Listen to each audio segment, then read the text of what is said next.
Support WrestleTalk! Give us a subscribe. Hello and welcome to WrestleRamble. This is Luke Owen, I'm Ollie Davis, and today we're going to be revealing the results of last week's Fantasy Booking Warfare matchup and our pay-per-view predictions, giving our Backlash thoughts, our NXT thoughts, answering some listener questions, and right now, having the debate of the week. Is Jinder Mahal good for Smackdown as WWE Champion? If you want to go to any of those other topics of discussion, click the links in the video description below and you can go right there. But right now, the Jinder question. This is a curious one. The Jinder subject, so the Jinder debate. So, yes. I mean, this has been a big thing within WWE, and you know, we're not going to really giving a full Backlash review. I think that time has passed, really. But the morning of Backlash, I woke up and I turned to my lady partner and I said, I think Jinder's winning tonight. And she said, what are you talking about? Did you have a dream? she was like, what are you talking about? Because she doesn't care. Oh yeah, who's Jinder Mahal? Yeah, exactly. Like I was like, Jinder's like, who's Jinder? Yeah. Like, what's a Backlash? I do that a lot. My lady partner will be walking around the flat and I'll be like, I can't believe Paige just got suspended again. She'll go, What's a page? What's a page? Is that a wrestling move? No, she's Del Rio. No, nothing. Whatever. We're over. But I suddenly woke up and I thought, I think Jinder's winning tonight. And as I started watching the pay-per-view, because I didn't watch it live, I didn't look at any spoilers or anything, but I suddenly thought, yeah, he's definitely winning. Especially when Shinsuke opened up the show, I was like, Jinder's definitely winning. He has to be winning. And I was kicking myself for not doing it as the prediction. Absolutely kicking myself. You would have lost anyway. I mean, I'd have lost anyway, so it doesn't matter. And I'm not doing this to try and be like, oh, well, I'm so cool because I predicted it. I just had this feeling. I was like, Jinder's winning, man. And the reason why is because Justin Roberts was on Wrestling Observer Radio about a month ago, and he said one of the things that Vince loves to do is screw with the fans and just do something that he knows will intentionally and do something that will really annoy them, that they'll really hate, because they'll just get up in arms on social media. You know, Jinder Mahal was a trending topic for most of Monday because Jinder Mahal won the WWE Championship, and it's all anyone's been talking about since Backlash. And when you suddenly think about that, you're like, yeah, so that's why you did it. That's why Jinder's champion. It's nowhere near that simple. I don't think we're gonna get to all these. Our aim for this is to have, because it's been a hot topic of conversation.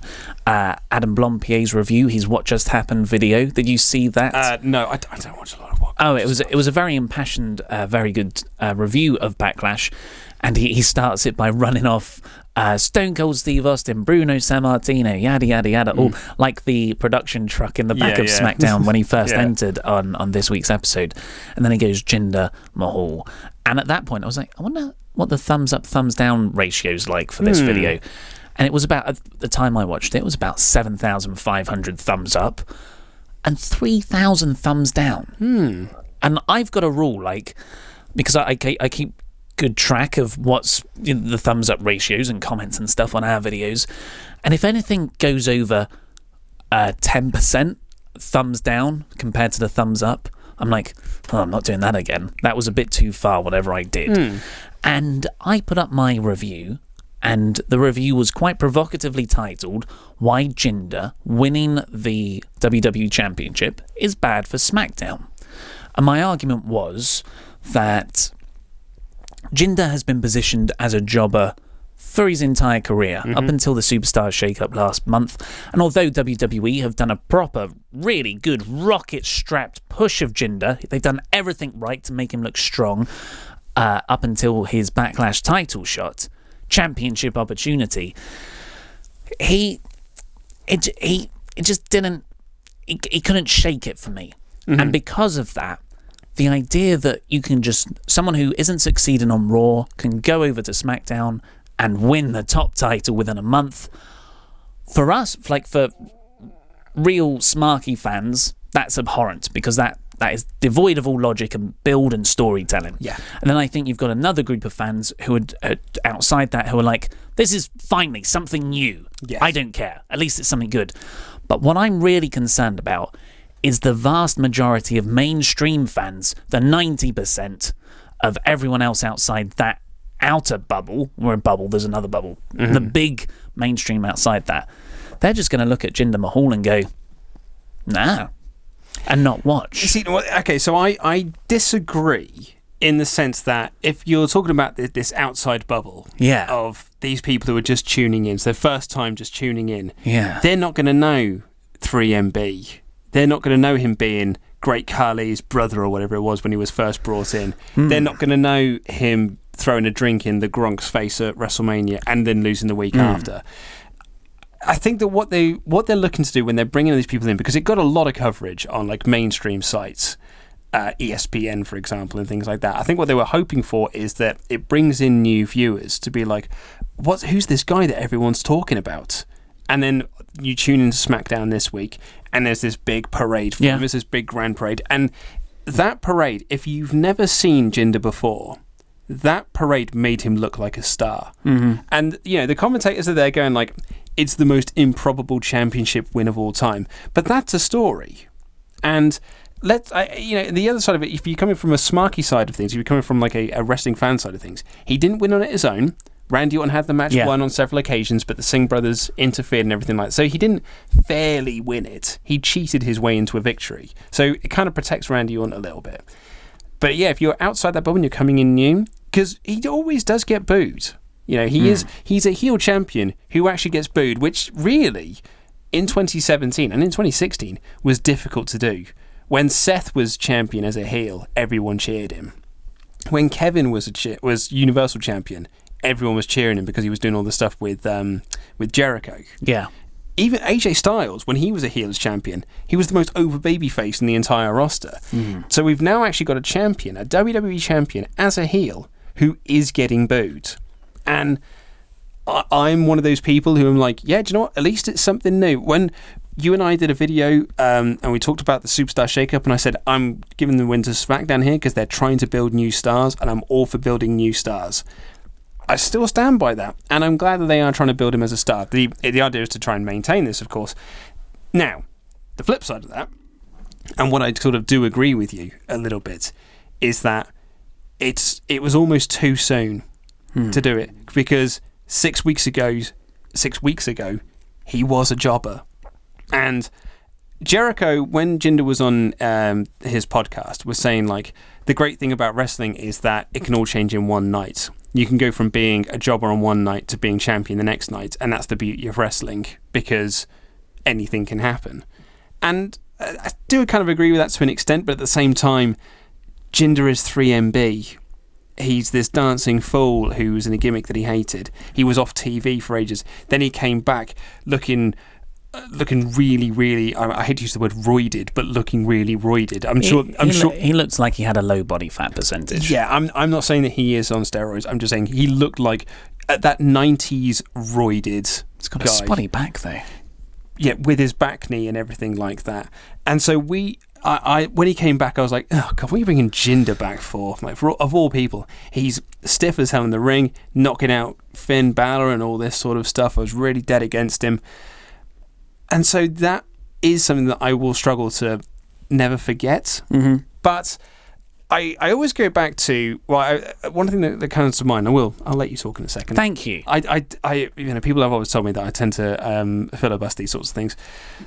There was a moment in TNA in its early days when they brought in Glenn Gilberti, better known as the Disco Inferno for WCW fans. And Disco Inferno in WCW was a joke. He was a joke character. The whole idea behind Disco Inferno is you can chant "Disco sucks, Disco sucks." It's the whole. As Raven came up with that gimmick just so people could chant "Disco sucks," and so he was this goofy character. He came in doing all this. He came into TNA and they brought him in as Glenn Gilberti, and they said that he's not the Disco Inferno. That was just a doofy character, and they built that as part of his thing. It's like, no one ever takes me seriously, but now is the time to take me seriously. And the commentators kept putting over, there was a time when Steve Austin wasn't Steve Austin. There was a time when he was in a tag team with blonde hair, not winning matches. There was a time when he was the ringmaster with stupid gimmicks, and then he became a champion. And all it takes is just for that one chance to make yourself a champion, and it can work. And I kind of buy into that a little bit. Yeah. So, the truth is, You're racist. Don't. That was one of the criticisms of me not liking Jinder. And when there's a weird thing when back to the thumbs up, thumbs down thing. Yeah. That my own review started to get its own. It went over that 10% mark of thumbs down. So I was like, what? I thought we were all of agreement. Yeah, we were in agreement that Jinder getting a push and then winning the title is a ridiculous thing. I did feel like on that Monday, there was this huge contingency of people coming out saying like, oh, I'm so glad Jinder won. And those people, I'm pretty sure those people didn't exist until he won the title. Yeah, and they all let me know. Yeah, contrarians. They all let me know on the YouTube. It's what people said about me when I said I didn't like Deadpool. Yeah, so when you've got loads of people saying you're wrong, here's the reasons you're wrong, and then a load of other people going, you're racist, to me, a bit of me does, like, I'm not a fighter, so I don't go back at those. I actually take all that in and go, am I a racist? Why don't... And I like sat there for ages thinking, like, why didn't I like Jinder winning? Like, why do I not like it? And I've written down some of the best points that people brought up on YouTube. Okay. So I'm going to read those out. JS Wooten is one of them. I believe he was one of the guys from JS Patreon. Wooten. He's a Patreon subscriber. Yep. So his money, his opinion, I said money. His opinion means more than most. Just my dollar signs in my eyes leaked out there. Anyway, JS Wooten says, wonderful. But to a lot of us, he has been built once. So this is in response to my comment on that Backlash review that he hasn't been built up properly. Like they just come out of nowhere. As a storyteller, I think that's pretty rotten, not good storytelling. J.S. Wooten pointed out, but to a lot of us, he has been built up wonderfully. Smackdown is the land of opportunity, unlike Raw. This makes Smackdown a show that matters and Raw a slog. So what he's saying is, Jinder winning really encapsulates how anyone can do it on SmackDown if they're given the chance. It is the land of opportunity, and that's what Shane McMahon is his favourite catchphrase. And Jinder becoming WWE Championship. Not only is he the first Indian-born or Indian heritage WWE Champion, and he's the 50th WWE Champion. Oh, wow, I didn't actually know that. And that's what I saw on Twitter, a lot of people taking real umbrage with. It wasn't just that he's champion, it's that he was the 50th champion, and that should have been that should have been made more of a deal of, and it should have been given to someone, quote unquote, more deserving. It's not something I particularly agree with, it's a number. Well, I guess John Cena bumped that up with his record 16th world title reign for a month. But he's still one person. Oh, I see what you mean. He's not combined. He's the 50th person. Not the 50th time. It's sure. Because then it would probably be hundreds and hundreds. I was going to say, bearing in mind, the title has changed like 4 times in the last 5 months. When you mentioned Jinder not being Indian born, that did remind me of a joke I was getting when I was getting all these accusations of racism, because I didn't agree with Jinder being made the champion so quickly. I had the tweet written out and everything. It was, guys, I'm not a racist for not liking Jinder as champion. Some of my best friends are Canadian. But I didn't tweet it out. I feel better. But I've said it now, so who cares? Now Matt D also made a very valid point here. But Jinder hasn't been built up properly. This is Matt D. Meanwhile, Bray Wyatt was practically a jobber before he won the belt at the Chamber. Virtually no wins at all, and no notable feud wins to speak of, let alone no title wins prior to this. So F off with that logic. He almost had a good point till he swore at you. Yeah, it's still a good point. It's just he made it quite meanly. If you want to go down that path, Balor had virtually no build-up before they put the strap on him as well. Okay, difference with Balor is Balor was brought in with the big, the pyro and ballyhoo, as Vince Russo would say. Yeah. So when you're brought in as a big deal, it's kind of expected that you should win the title quite quickly. Yeah. Shinsuke Nakamura had the exact same thing within NXT. The whole NXT championship reign that he came from as well. Yeah, exactly. Yeah. So I think it was, he had a year-long reign or whatever it was. So it was kind of expected him to come in and get the belt so quickly. Bray, I do kind of agree with though, because as soon as it came out in sort of January time that Bray was probably going to win the title of the Chamber, I got really deflated because I was like, well, I don't want Bray to win at the Chamber. If Bray's going to have his first title win, I'd rather it be made a much bigger deal out of, because he was actually turned into a bit of a joke by winning at the Chamber and then losing it like 2 weeks later at WrestleMania. And it was a real shame, and that's really hurt him as a character. And I'm not quite sure I would say that he was practically a jobber before he won at the Chamber. I think he's being facetious or hyperbole. He was tag team champions with Randy Orton. And in all fairness, as you said, they did have the hottest feud on SmackDown. Yeah. For quite some time. Yeah, for months, and then it went down the toilet somehow. When they won the championship, funny enough. And lastly, Ash89 here says, I don't agree at all. It's not like Jinder is winning clean. He has two goons helping him cheat to win. If he just beat Randy all of a sudden one-on-one cleanly, then I could see your point, Ollie. That's what you said. Yeah. So reading all these things, and I was trying to figure out, am I wrong here? Am I being unfair to Jinder, or not? And I think, like most of these things, the answer lies in the middle. The idea, this whole but SmackDown's land of opportunity thing, so it works in that paradigm, is totally valid, and I agree with that to an extent. But I think you shouldn't cling to that.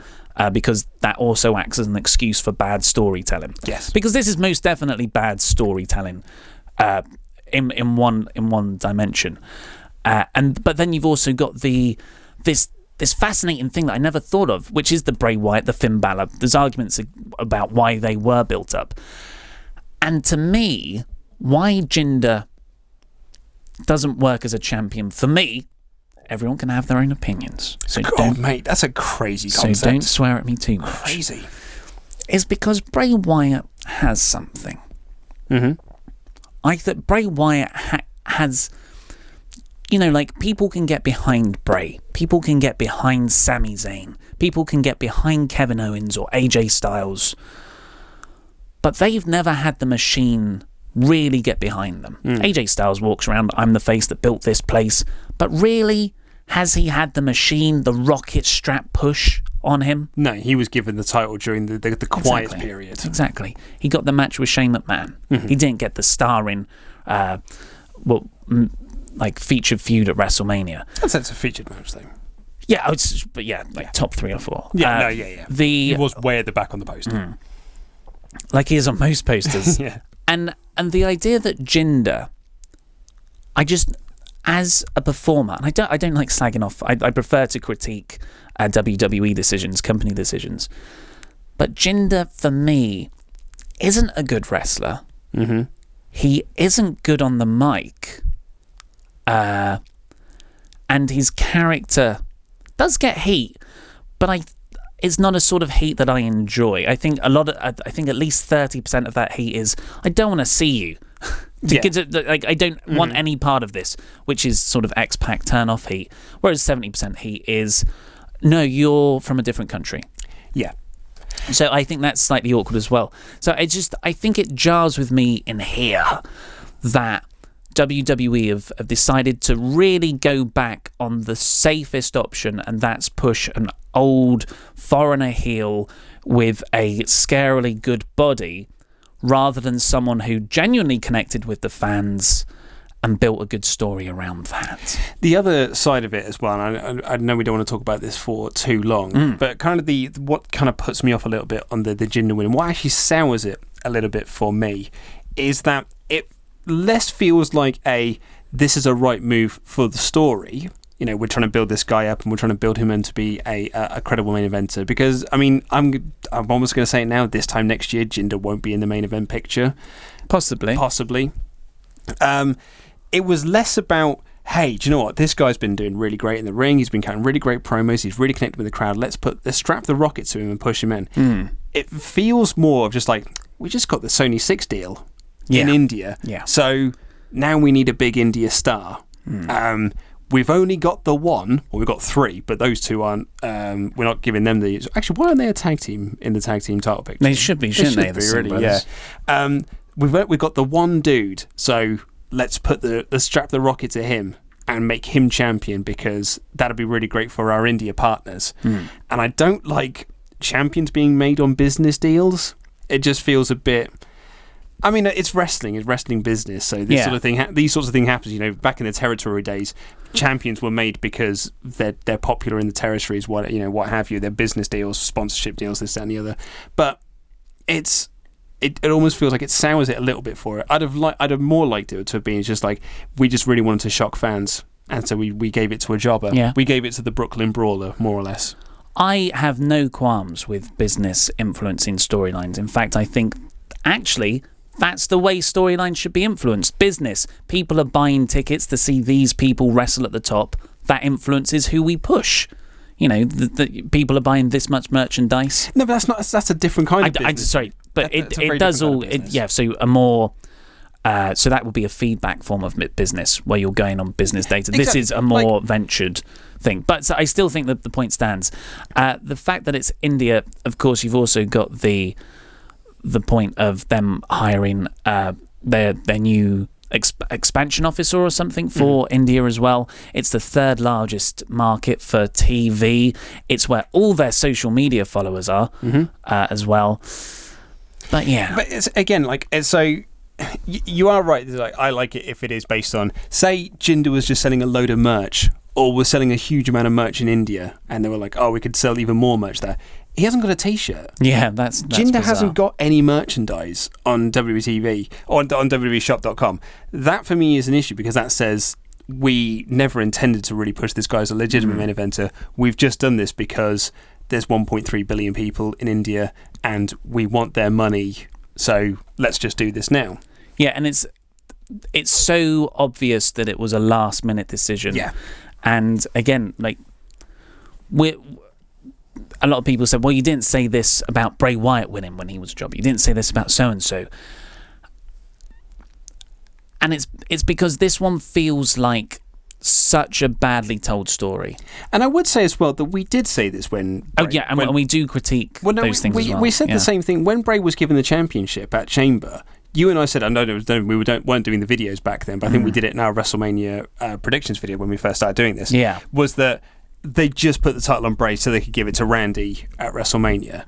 And so, yeah, I did criticise Bray winning the title, because I don't think it was the right time to do it. I think that Bray win would have been fine if Bray had already been a champion before. Like, if he'd have had like a really good run with the belt, when they should have put the belt on him a long time ago, when he was actually a hot character, a hot act that people were into, then him winning at the Chamber would have been just like, yeah, it's another win for Bray.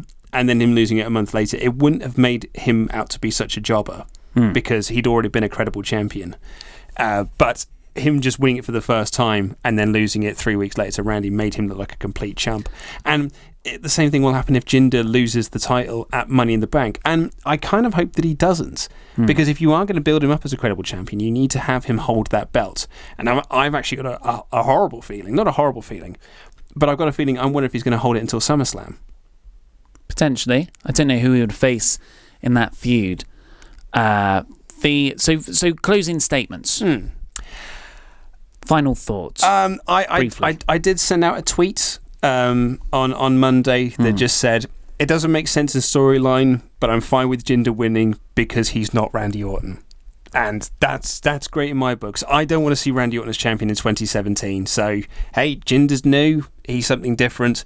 The storyline has no sense whatsoever, and I don't think it's been particularly well booked. I do disagree with Wu Ten, but I'm all for trying new things. I'd much rather AJ Styles be champion. Yeah, my closing statement, final thoughts, is going to be something similar along the lines of, I'm not as down on it as I previously was, because of all your very helpful comments pointing out how wrong I might have initially been. Look at your opinions swaying. Yeah, that's when the facts change, your opinion should change. There's some really valid points there, though, and the Smackdown is a land of opportunity. It is nice that a new guy has been given an opportunity like this.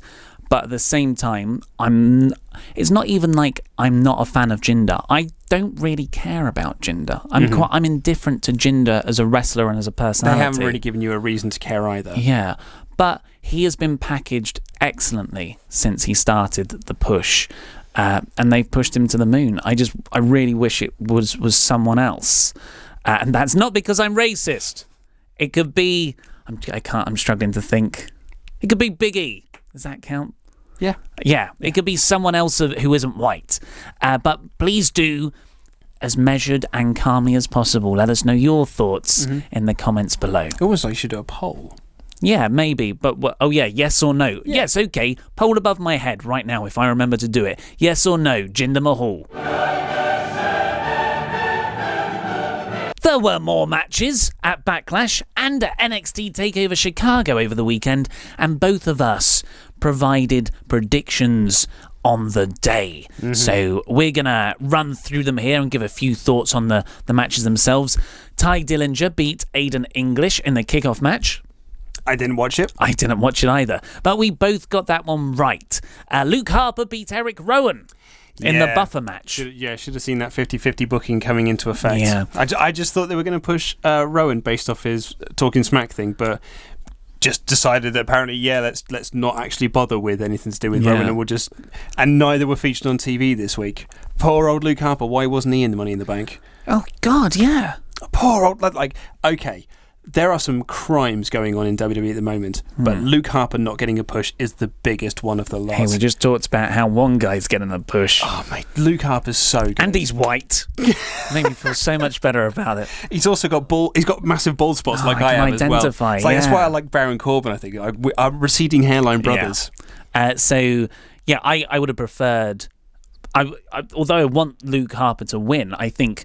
storyline-wise, Eric Rowan should have won, really. He had the push. Anyway, you got that wrong. I got that right. Yeah. Sami Zayn beat Baron Corbin. Yeah, I didn't see that one coming at all. No, and that's because we both got that wrong. Yeah. Natalia Carmella Tamina beat Naomi, Charlotte and Becky Lynch. This guy got that one right. I don't know why I went with the baby faces. That seems like a really idiotic prediction. Yeah, it was. What an idiot. The Usos versus Breezango. Of course, the Usos won. Both of us called that. And I think we said it was going to be the most entertaining match of the night, which it bloody was. Yeah, it more or less was. Yeah, I really enjoyed it. I have never seen that. I've seen a lot of comedy spots because I love comedy wrestling, particularly the British style that you mentioned on Wednesday's episode. And I love that. I've never seen that. I mean, I've been very critical of JBL on commentary. He was insufferable on this week's episode of Smackdown, but he proper made me laugh in this week's episode. When they threw the dressing room, and he was like, "Last time that happened, I had to pay for it." Yeah, it proper made me laugh. And there was a moment when Tyler Breeze dressed up as the old lady got in the ring. Jim was like, what in the hell? There's an old lady in the ring. That Mae Young in the ring. Yeah. And then when the wig gets knocked off him, he's like, it's Tyler Breeze. Yeah, he's not always awful. In fact, he's usually pretty especially good. Because he's there going like backstage. It's that old lady, and the other guys like Tom Phillips and Boris had to go like, no, it's Tyler Breeze. Yeah. That's not Tyler Breeze. So that was a surprisingly fun match. Yeah. I really, really liked it. Well, that's surprising. We said it was going to be. Yeah. And it shifted into like a serious gear at the end when they took out Tyler Breeze and then they beat Fandango. I thought it was a nice finish. Shinsuke Nakamura and Dolph Ziggler opened the show. We both called that right. Turn-jerking. Although my prediction, like I genuinely thought, I was like, I'm the only person who thinks it's going to be the main event. And I'm still surprised that I'm not surprised given the outcome of the event that it wasn't, but yeah, I was just surprised that it opened the show. Yeah, very bizarre. Especially with Shinsuke Nakamura being all over the poster. Yeah. Kevin Owens and AJ Styles for the United States Championship had the match of the night. I didn't mind the finish either. I thought it was quite an inventive finish. Yeah. Where he got his foot stuck in the announcer's table. Very good, yeah. We both called that. And neither of us, despite your premonition in your dream on the day, got that Jinder Mahal was going to be the new WWE Champion, beating Randy Orton. Yeah, so I got half of them right. Go me. What about Randy Orton dropping the Singh brother on his head? Oh, mate. A buddy of mine hadn't seen it, but I just showed him the GIF of Autumn walking away. Of just him just like launching this dude high up into the air and then going like... I was going to ask you that was the about most personality Randy has shown in ages. So I've heard conflicting things at the moment. I've heard from Wrestling Observer Radio and the Brian and Vinny show saying that Randy Orton's really behind Jinder. And he's heard they're good really, friends. really into. They're really good friends, and he was very much behind the idea of Jinder winning. Even though, as we've now said, that it's 5 champions. Five champions this year. Yeah. 5 champions in 4 months as well. AJ, John Cena, Bray Wyatt, Randy Orton, Jinder. Yeah, which is upsetting. Really, I don't like the WWE title being hot potatoed around, but. And they said that like it was all that whole thing, but then Gorilla Position were talking about it on their review, saying that they felt, and I was wondering what you thought about this. They felt that Randy wasn't happy with the decision of having to drop the belt to Jinder, and because of that, he wasn't putting his all into the match, and he felt disinterested in the match, which then led to him throwing the Singh brother high up into the air because he was being careless, more or less. I'm not putting words into their mouths, but they were saying that he did seem disinterested in the match.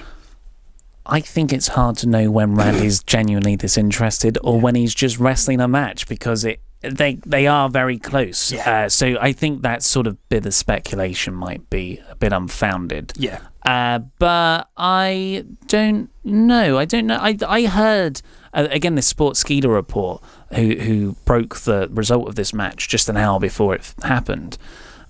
They said that WWE went back and forth over who was winning. As of Friday, I think they went, yep, Jinder's winning, and then it was changed back on Sunday morning, day of the show, to Randy, and then 2 hours before the show back to Jinder. Oh, really? Yeah. To the extent where, and this is Sportskeeda, so don't know if it's really true, they phoned Rusev to fly into Chicago. Oh, wow. To run in the main event and start a program with Randy. Oh, interesting. Oh, okay. But I thought the match was... Well, I didn't think it was a particularly great match, in all fairness to it. But there was a nice shock victory. But really, the highlight of it was him dropping that poor Singh brother on his head and then walking away pulling that face. Yeah. Jinder's top rope celebration and celebration around the crowd, and just the reaction in Chicago. That was pretty special as well. Cut to a few too many people in the crowd. Because everyone was like, I liked how some people were like this. No way, that's stupid. Ha ha ha. And other people were like this. Yeah.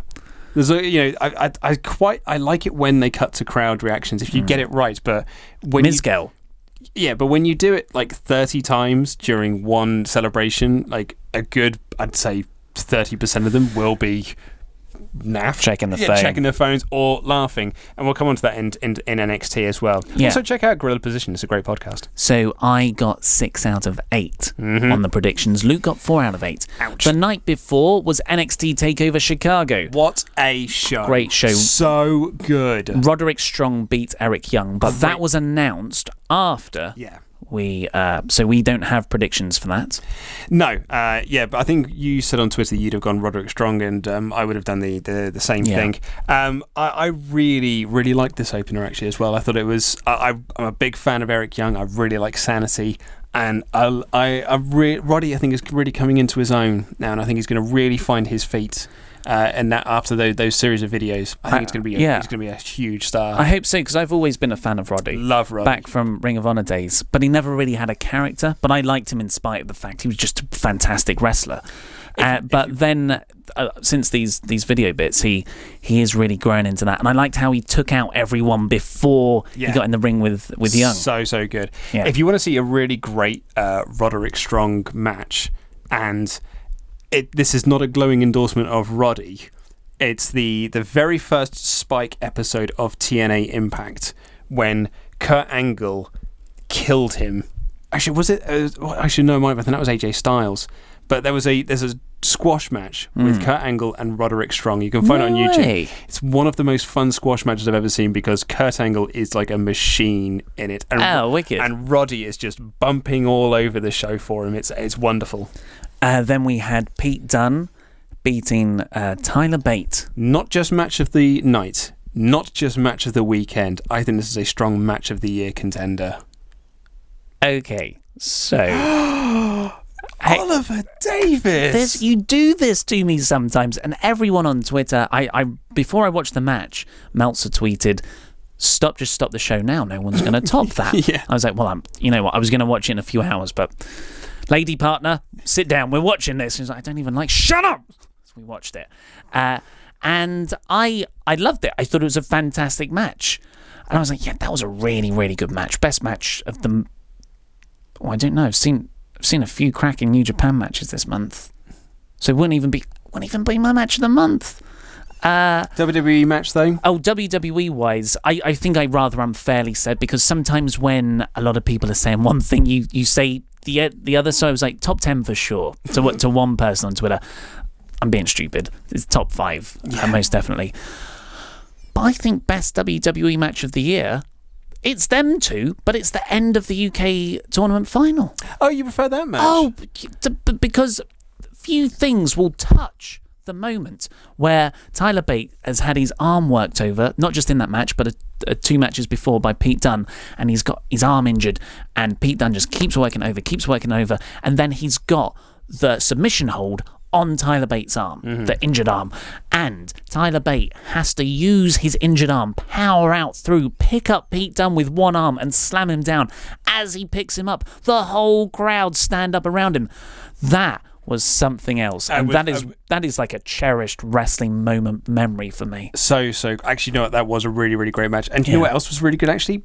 Pete Dunne and Trent Seven on the UK Championship special that they did on the night before. It was a wonderful main event. It was really, really great. So my thing with this one, and why I prefer this match to the UK Championship final. And perhaps this is a really... I think I prefer the story of the match anyway. Particularly, I mean, my favourite moment of it was the airplane spin. Oh my God. When he just kept going and going and going. That was really fast. So that was probably, I would argue, the safest spot of the entire night, and it got the biggest reaction. It was a masterful stroke of audience manipulation. But the point I was going to make about why I loved this match so much, aside from the fact that it was wonderful storytelling, it was amazing performances by both guys, was that when they came out, that Chicago crowd was fairly indifferent. It was light applause. These guys haven't really been featured on TV. If you haven't been watching the UK Championship stuff, you're not really interested in them. One of them's got wacky music. The other one, from what I can gather from American fans, they don't like the way that Pete Dunne looks. It's just like they think his hair is stupid. They think his attire is stupid. So they felt like a crowd, and I had this horrible pit in my stomach of just like, this crowd is going to absolutely crap all over this match and it's going to ruin it. And I couldn't have been more wrong, because those two guys are so good. They turned that crowd around, and that crowd was nuclear for everything they did. Great crowd for the rest of the show. That's it. They built them up into an absolute frenzy, to the point when the women's match, which featured people who have been on TV a lot, didn't get the reactions. Like Asuke didn't get the kind of reaction that Tyler Bate and Pete Dunne would get. And that's because they worked them so well. It was so wonderful to hear a crowd of people going like, UK. That was weird. I've never heard a UK chant. Neither have I. And as a Brit, made me feel quite proud. I was going to say, as a Brit, I'm sat there, I'm watching it on my iPad, my headphones in, so I don't annoy the lady partner. I felt oddly proud of this tiny little country. And I just thought it was so great. It was it's going to be so high up on my match of the years come the end of 2017, because in WWE. I just think overall, mate, I even outside of WWE, I still think this is going to be in my top 10 because I loved this match so much, and I love Pete Dunne, and I was thinking about like how best utilize these UK wrestlers, and I know you're giving them, like WWE are going to give them their own show, a weekly show, I believe, on the network. That is the plan, but I'd love to see them as part of Smackdown. So Raw has the cruiserweights. Yes, I've heard that. Smackdown gets the UK guys. So you get them onto TV exposure. You can then get them pay-per-view exposure as well. They will more or less be lower card guys, the same as the cruiserweights are, but it's a great spotlight for them. Not only that, you're putting them on TV, seeing how great they are. People then sign up for the network to watch the UK show. Wow. I mean, I know I tend to drive home this idea of trying to market the network, but I mean, someone's got to. They're pushing the wrong stuff. Go and watch 205 Live. No one cares about 205 It's just like, Live. do you know what we got? Episodes of Swerved. Holy Foley. And Car Share, or whatever it's called. Drive along. That's the whatever. Car Share would be rubbish. It's the Peter Kay show. That's brilliant, actually, on BBC. But yeah, it's so, like, push these kind of guys. I just wish they would do more to emphasise how good they are. And I can't wait now to see Tyler Bate chasing back after that title. It was a fantastic match. I don't want me not thinking it was the match of the year to do away that it was such a great match. And that spot, that was my I like when they just start lamping at each other. Yeah. You can tell I'm enjoying a match in my house when I start yelling, what? They're doing that. That's really good. It's an amazing moment. I think they did a springboard and Pete Dunne just shouts Abbott. Yeah. just wallowed in the face. Oh, it was awesome. Anyway, very quickly through the last ones, we've got Asuka beat Ruby Riott and Nikki Cross. Yeah. She's still the women's champion. She's still beating everyone. Slightly botched finish, but the match was fine. We both got that. Bobby Roode retained against Hideo Itami. So good. We both got that. Bobby Roode's selling was amazing, and so was Hideo. And Authors of Pain. Pete. Yeah. DIY. Yeah, I know. Oh. We both got that as well. Oh. But what we didn't get, Luke, was the heartbreak. Tommaso Ciampa did it for himself. The heartbreak. And you know what? I knew they were going to do the turn.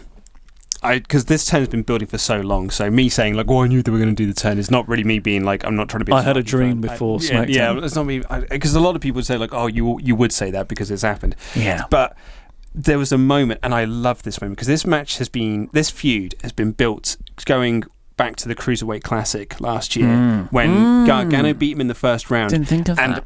Ciampa looked like he was going to turn on his partner then, and he came in and he just hugged him. It was the most wonderful moment. Tears shed. I nearly welled up during that moment because it was so great. And that's always been building, and they've always had it so that it's always been Gargano that's taken the pinfalls. It's very rarely Ciampa, and it's usually Johnny's made the mistake and he's the one that's been pinned whenever things have gone wrong for him. And then there was a moment in this match, and as soon as they did that, I was like, I think this is when they're going to do the turn, is when they were going to ram the ladder into Ciampa's face, and Gargano pushed him out of the way and took the bullet for him. Yeah. And as soon as he took it, and that was a hell of a shot to the face as well. It looked, you caught him right under the chin, big spit take. And that was the moment I was like, oh yeah, Ciampa's going to turn. And I was just waiting and waiting and waiting for it, and they did it perfectly. The end graphic looked like even came up in the corner. Yeah, even like the show was about to end. And that's Kevin Owens, Sami Zayn level. And it reminded me. So, fun story for you here, folks. So, it's a short story. When they did the Kevin Owens heel turn on Sami Zayn, when Sami Zayn won the title, and then he knocked him out, and then did the pop-up powerbomb against the ring. I watched that show on a delay, but I watched it after you had watched it. Yeah. And so I remember this. So the end graphic came up, I stopped it and I turned off my laptop, and I text you saying, like, what a show, what a main event. And you text me back saying, like, did you watch until the end? I was like, oh yeah, when Kevin Owens came out and they celebrated together. God, that was so nice, wasn't it? It was a really great moment. And you just text me back saying, like, no, watch until the end. Yeah. And I was like, huh? Yeah. So I loaded up my iPad, I watched it, and then I was like, oh no, I completely missed it, because they trick you into thinking that they think it's all over. It is now. Yeah. I was, and what a beatdown. And I will say as well, so, Raw a couple of weeks, or last week, when Goldust turned on R-Truth and beat him down, and the crowd were cheering and chanting, yes, yes, yes, and thank you, Goldust, and all this sort of stuff, because they don't care about them. This crowd hated Tommaso Ciampa. Sure did. Because Johnny Gargano is the most lovable babyface, one of the most lovable babyfaces ever. And Ciampa he's a great look for a heel. And DIY was such a great tag team together, and they've had some of the best matches. Actually, they had some of the best matches of last year. Oh yeah. And their WrestleMania weekend match this year was again, something else. Something else.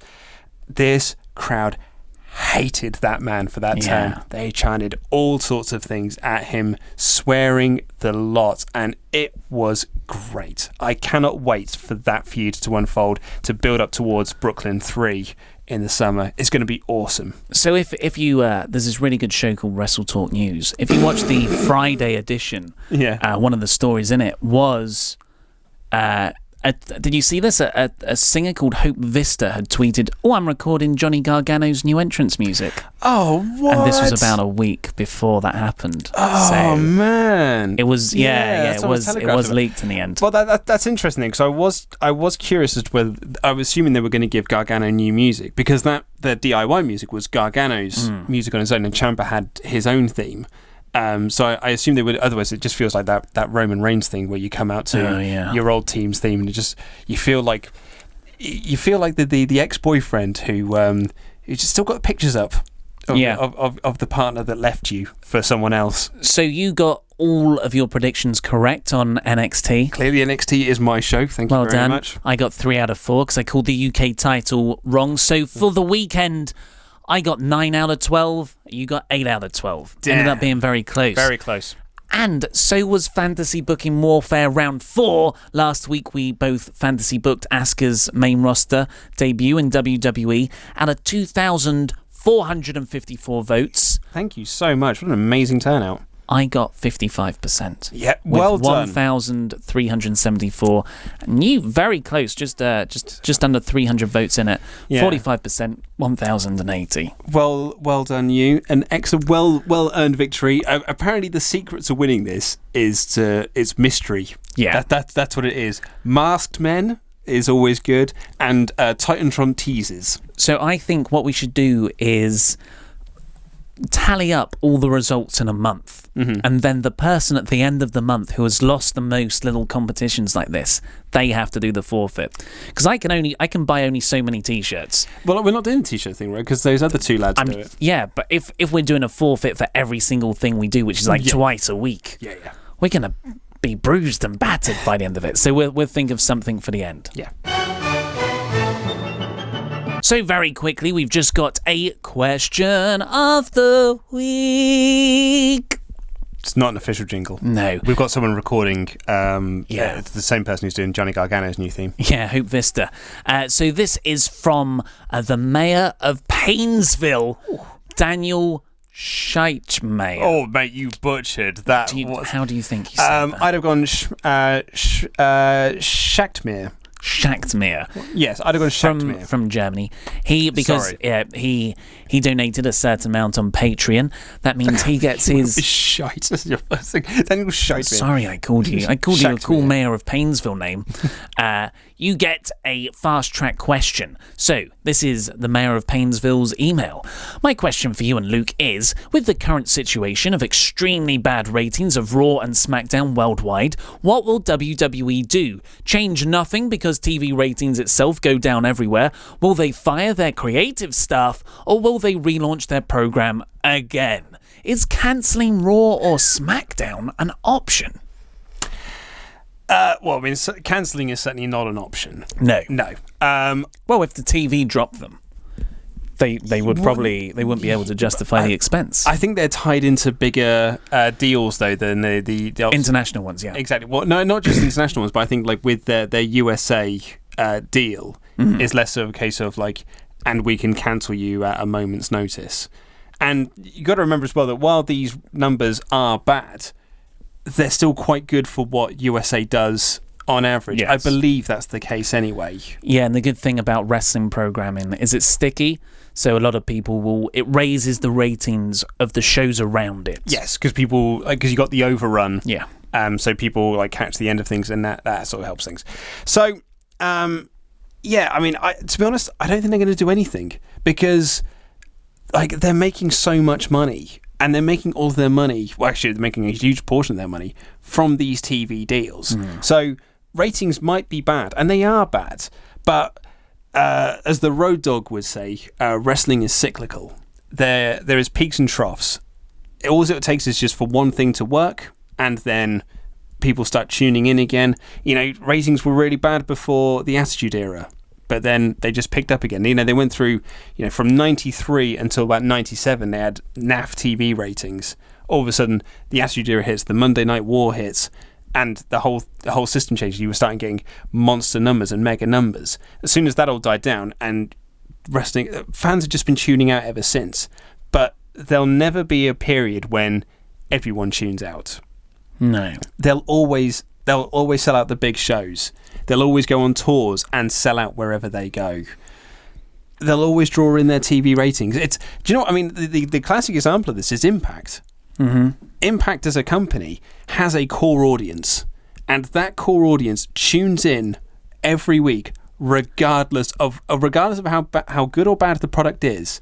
There is just that core audience that watches every week. It fluctuates 50,000 to because they average about like between 250 and 320 100,000 viewers. I think that's their sort of numbers at the moment, and it just shifts from there. But it's always the same things. I mean, there was always that worry for TNA, or Impact, I should say, when they lost the Hardys and they lost Drew Galloway and they lost all these big stars. They were like, well, what's going to happen with Impact? Is everyone going to tune out? No. They retained that core audience. The same when they were on Spike TV. No matter what they did, they always drew 1 million viewers. Yeah, but then I think the point is that there's 700,000 people who don't watch Impact anymore when it changed channels. But that's because they went very, very bad, and Impact became unwatchable. Well, and yeah, but everyone left, and people did turn away. So in the extreme example of very bad TV ratings, and it isn't so much of an issue now because it looks like their main TV deals in the US, UK, and India expire at the end of 2019. Mm-hmm. So around that time, and you've got this really fascinating sports rights bubble with NASCAR and the NFL and all those American institutions.